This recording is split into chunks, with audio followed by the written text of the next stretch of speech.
بسم اللہ الرحمن الرحیم واتبعوا ما تتلو الشياطين على ملك سليمان وما كفر سليمان ولكن الشياطين كفروا يعلمون الناس السحر وما أنزل على الملكين ببابل هاروت وماروت وما يعلمان من أحد حتى يقولا إنما نحن فتنة فلا تكفر فيتعلمون منهما ما يفرقون به بين المرء وزوجه وما هم بضارين به من أحد إلا بإذن الله ويتعلمون ما يضرهم ولا ينفعهم ولقد علموا لمن اشتراه ما له في الآخرة من خلاق وَلَبِئْسَ مَا شَرَوْا بِهِ أَنفُسَهُمْ لَوْ كَانُوا يَعْلَمُونَ۔ ملت جناب وہ بڑے شوق سے جادو ٹونے کروانے کے لیے جا رہی ہوتی ہے اور قسمیں اٹھائے تو قرآن کی اٹھاتی، ٹھیک ہے، لکھا ہوا میں کالا جادو کرتا ہوں، میں پتہ نہیں کون سے کلر کا جادو کرتا ہوں، جا رہے سنگ دل محبوب کو اپنے قدموں میں لانے کے لیے، اور وہ پیسے کھا کھا کھا کھا کے پتہ نہیں کیا کرتے۔ صلوات پڑھیے محمد و آل محمد۔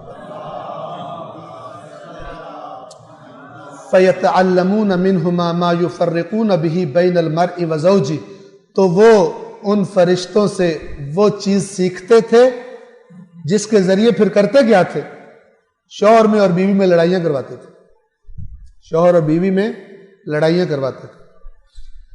وَمَا هُمْ بِضَارِّينَ بِهِ مِنْ أَحَدٍ إِلَّا بِإِذْنِ اللَّهِ، اور یہ کسی کو نقصان نہیں پہنچا سکتے مگر اللہ کے اذن سے، ٹھیک ہے۔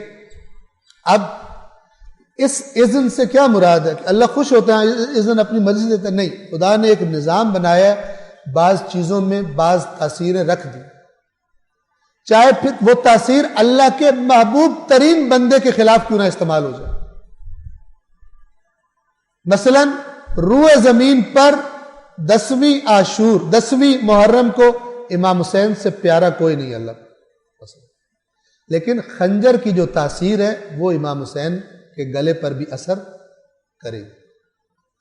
یہ اس باذن اللہ کا یہ مطلب ہے، ورنہ اللہ چاہے تو روک دے، لیکن خدا کا نظام ہے، جو چیز ہے ہو سکتا ہے، چونکہ قرآن کہتا ہے نا ہر چیز اللہ کی تسبیح کرتی ہے، اور یہ اشارہ کہ شعور رکھتی ہے، جیسے قرآن نے کہا ہے زمین بولے گی قیامت کے دن اور بتائے گی میرے اوپر کیا حرکتیں کی، تو میں کہہ رہا ہوں ہو سکتا ہے خنجر پابند ہو اس تاثیر کا جو اللہ نے اس میں رکھی ہے، لیکن ہو سکتا ہے کہ وہ بھی رو رہا ہو کہ کس گردن پر مجھے چلایا جا رہا ہے، ہو سکتا ہے کہ وہ بھی اپنی زبان میں، جب ہر چیز اللہ کی تسبیح کر سکتی ہے تو اللہ نے فرمایا قرآن میں کہا ہے کہ جب ہم نے فرعونیوں کو عذاب کیا فما بکت علیہم السماء، آسمان نہیں رویا ان کے لیے، آسمان نہیں رویا ان کے لیے، اس کا مطلب ہے کہ آسمان بھی رو سکتا، آسمان بھی رو سکتا، ہو سکتا ہے کہ خنجر چل رہا ہو تو خود بھی رو رہا ہو اپنی زبان جس میں اللہ، وہ زبان کے جس میں اللہ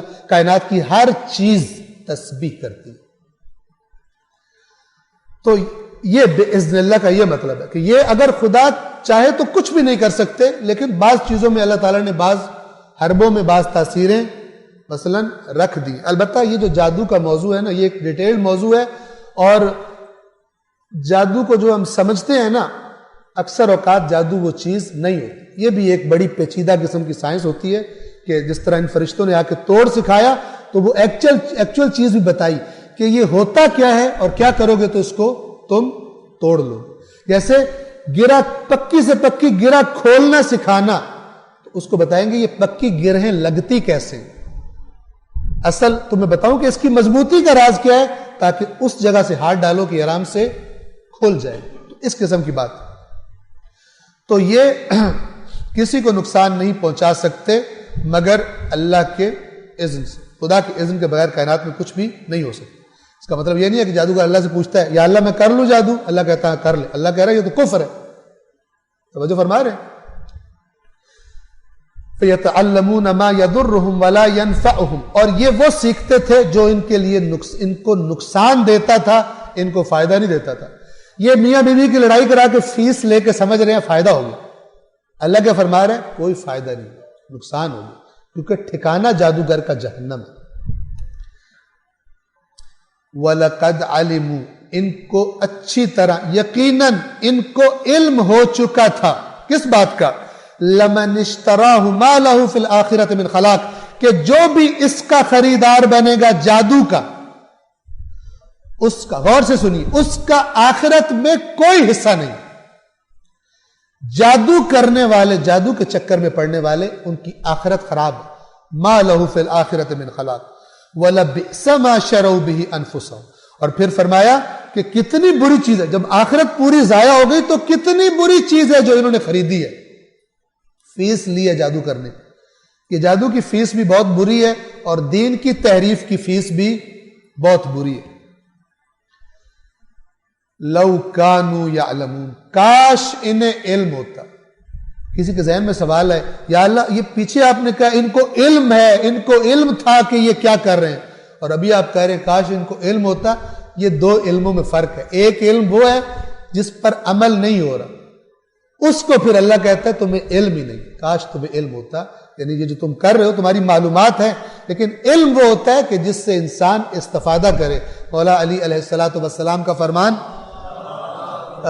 کتابوں میں، کتب روایات میں نقل شدہ ہے کہ ہر علم، کل علم، ہر علم وبال یوم القیامہ، قیامت کے دن انسان کے لیے وبال بن جائے گا. الا ما عمل بہ، سوائے اس علم کے جس پر اس نے عمل کیا تھا، اس کا اجر. دوسرے معلومات اس کے لیے وبال بن جائیں گی. اس کا مطلب یہ نہیں ہے کہ بندہ اٹھ کے چلا جائے کہ جتنا علم ہو گیا اتنا ہی کافی ہے، ورنہ عمل نہ کیا تو وبال بن جائے گا. ان کے لیے بھی فارمولہ ہے. وہاں اللہ کہے گا تم جان سکتے تھے میرے دین کو اگر چاہتے تو، نہیں علم حاصل کیا، اس پر پکڑو. نجات کا راستہ وہی ہے کہ جو قرآن بتاتا ہے. انسان رب زدنی علما کا بھی قائل ہو اور پھر عامل الصالحات کا بھی قائل. صدق اللہ العلی العظیم.